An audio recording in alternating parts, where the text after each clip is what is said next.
On the 14th of August 2017, the Secretary and CEO of the first respondent wrote as follows.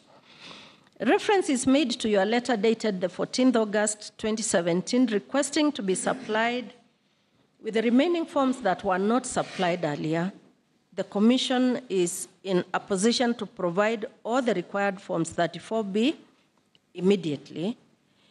We are, however, not able to supply forms 34A as at the moment, but the same shall be availed to you as soon as possible. It is a fact that the correspondence quoted above did take place, and the contents of the said correspondence were never controverted. On this basis, a number of questions therefore arise. A, why was the first respondent not able to immediately supply the petitioner's agents with all the forms 34B upon declaration of results if, as it was submitted, the said results were based on the same and all of which were said to have been availed? B, why was the first respondent not able to supply all the forms 34A said to be around 11,000 to the petitioners at 14th August 2017, 4 days after the declaration of the results? C, were all the scanned copies of forms 34A electronically transmitted to the National Tallying Center simultaneously with those transmitted to the constituency Tallying Center in accordance with Section 39(1)(c) of the Elections Act?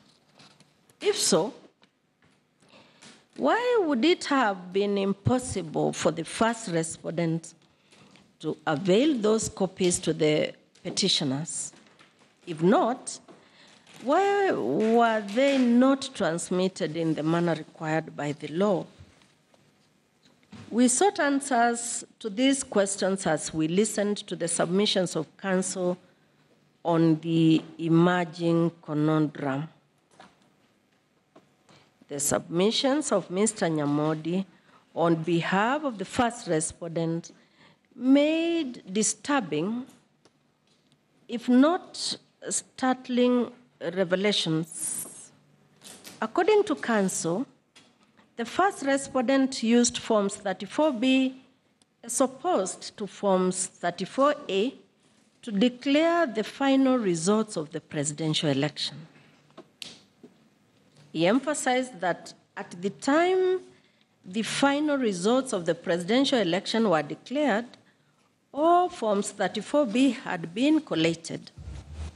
It was counsel's submission that the declaration of sections 39(2) and 3 of the Elections Act 2011 by the Court of Appeal as being inconsistent with the Constitution curtailed the first respondent's ability to change, amend, or alter the results transmitted from the constituency.